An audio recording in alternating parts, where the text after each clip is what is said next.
Добре дошли! Днес ще разгледаме какво Вселената се опитва да ни покаже чрез символиката на Таро. Това е общо четене, затова вземете със себе си онова, което резонира с вас и вашата ситуация. Нека видим какво послание или какви послания ни очакват. Какво Вселената се опитва да ми покаже точно сега? Това ще бъде въпроса. Какво Вселената се опитва да ми покаже точно сега? И каква е основната енергия? Каква е основната енергия?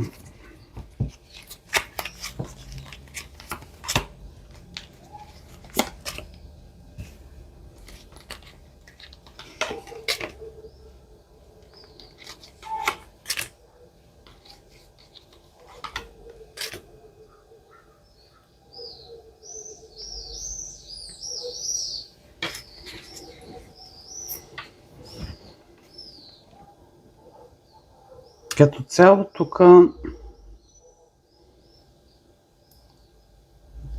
гледат най-вероятно хора, които имат бедност в взаимоотношенията.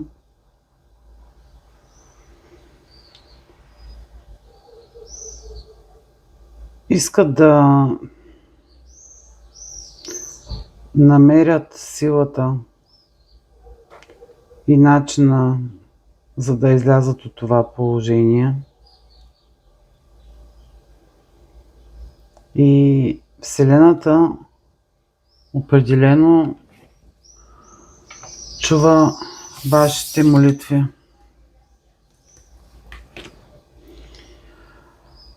Също така може да се прочитат картите като ситуация, в която се чувствате невидяни. Чувствате се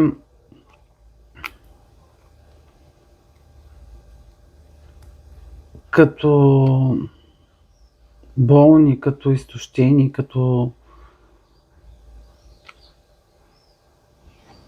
неразбрани, но това може също да бъде и в материален план, да имате някакви материални затруднения.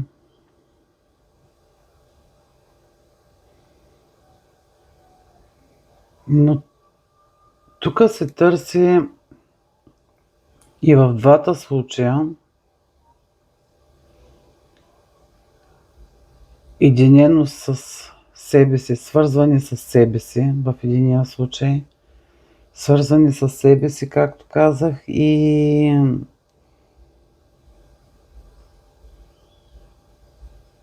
с състоянието, в което се намирате, да намерите правилния начин, да намерите силата, а вие всъщност я носите във вас. Но в момента се чувствате изтощени, уморени, неразбрани, както казах, и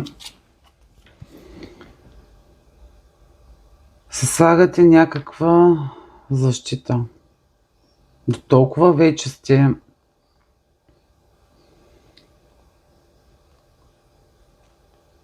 уморени да се борите,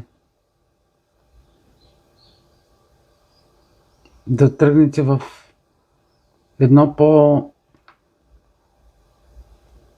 по-светло бъдеще, че мислено, може би, някои си изграждате и такъв балон, в който да бъдете защитени. Пазите се. Страх ви е да не бъдете пак наранени, да не бъдете пак изоставени, може би. Да не останете, нали, за тези, за които имат финансови затруднения, да не останат без работа, да не загубят дадени средства.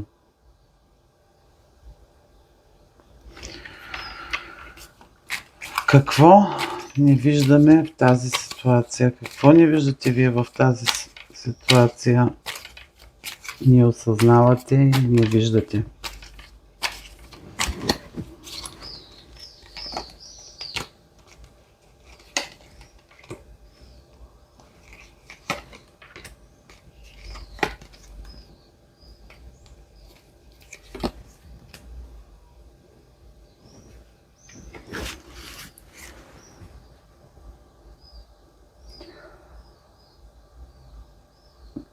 Това, което не виждате, е, че на вас по някакъв начин Вселената ви изпраща знаци.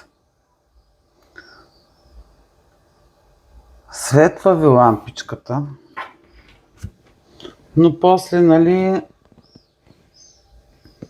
си казвате, ами ако загубя...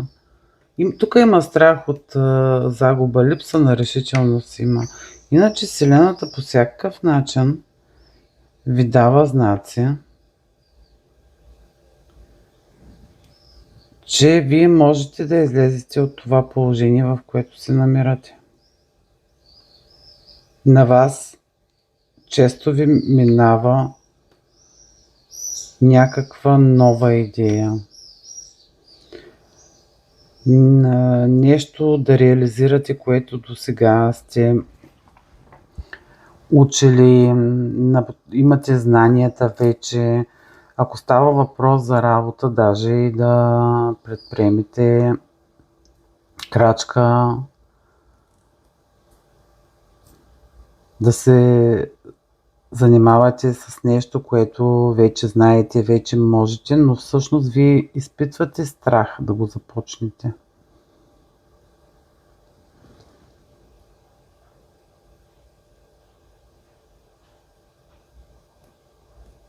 Просто тук не виждате, че това, което вие не вярвате по-скоро, че вие това, което можете и знаете, ако смените посоката и го приложите, ще има успех. А всъщност вие имате целият потенциал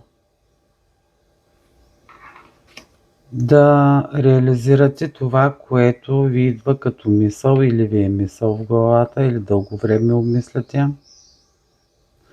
за да излезете от този страх на загуба.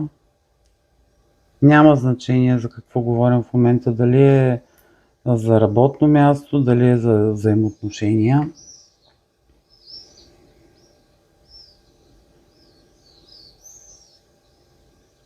Защото вие сте надградили. Вие имате много познания, знаете много добре какво можете. Но често се съмнявате в себе си.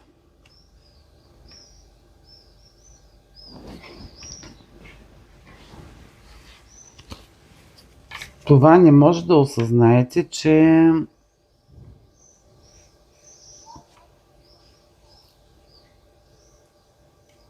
вие имате пълния потенциал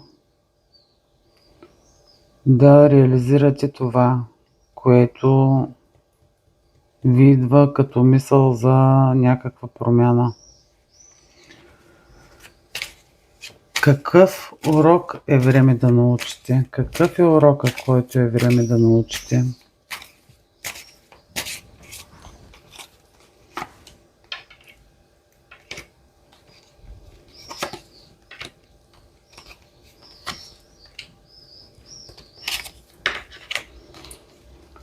Урока, който е време да научите, че след всяко разрушение, след всеки провал, всичко може да се изгради наново. Всичко може да бъде поставено едно ново начало.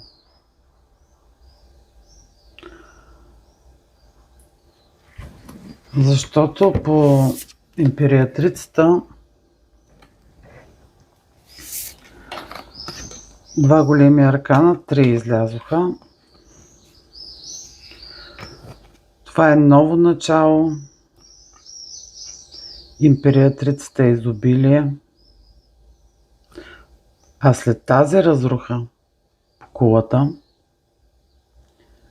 всичко се е разрушило. Или в този момент се чувствате по този начин, защото е нужно да поемете в посока, в която да изградите нещо много по-добро за вас. С изобилие, съзнание. Да повярвате, че вие сте императрицата.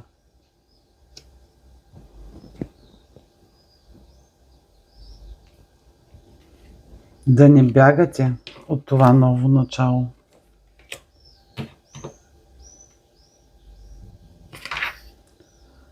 А да се балансирате и да се стабилизирате.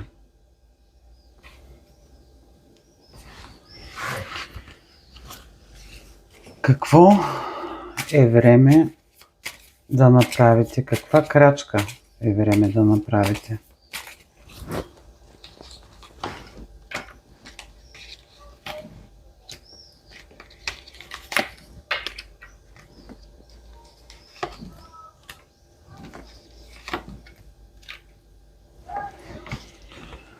Първо крачката, която е нужно да направите, е да излезете от каквато и да е било зависимост, свързана с хора, човек, ситуация. Да излезете от тези страхове, че ще се провалите, че няма да успеете, че ще загубите вашата стабилност, че няма да може да се справите в това положение, в което се намирате. Да покажете, да изкажете това, което мислите. Да повярвате в себе си, защото вие имате и знанията и пътя ви е отворен. И ключовете ще ви бъдат дадени за това, което имате нужда да знаете. Пътя ви ще бъде отворен там, където е нужно да тръгнете. Просто е нужно да изкажете това, което мислите, да бъдете категорична, да поставите своите граници, своята рамка, за да се почувствате стабилни, за да се почувствате уравновесени. И какво ще се промени? Да попитаме какво ще се промени, когато се предприеме тази крачка. Какво ще се промени?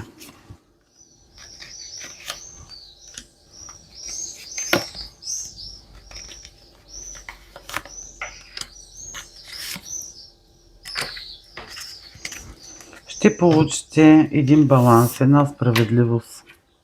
Ще излезете от тези мрачни мисли, от това разочарование.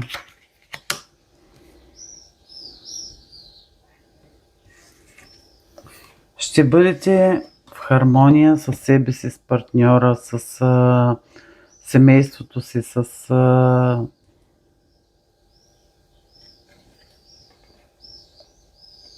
всичко, което ви обкръжава. Ще има поводи за празнуване. Ще има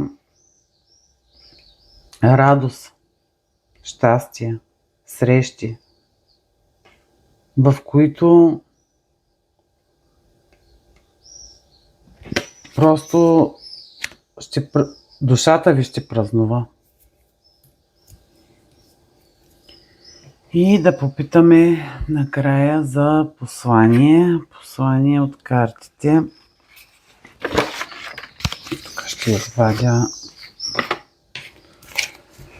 Какво е посланието от ангелите за всички, които гледат това видео? Какво е посланието от ангелите?